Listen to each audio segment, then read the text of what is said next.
അധികം വൈകാതെ ഈ വൈദികനെ അറസ്റ്റ് ചെയ്യുന്നു, വൈദികനുമായി ബന്ധപ്പെട്ട തെളിവുകൾ ശേഖരിക്കുന്നു. വളരെ എളുപ്പമാണ്. കാരണം എന്താ വെച്ചാൽ വൈദികനാണ് ഈ ഗുണ്ടകളെ പറഞ്ഞു വിട്ടത്.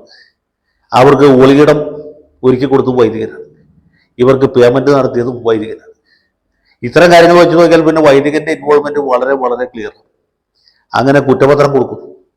88-ാം ആണ്ടിൽ ഇതിൻ്റെ വിചാരണ നടക്കും. അധികം താമസിച്ചില്ല. 87-ൽ വൈദികനെ അറസ്റ്റ് ചെയ്യുന്നു, 88-ൽ വിചാരണ നടക്കും കൊല്ലം സെഷൻസ് കോടതിയിൽ.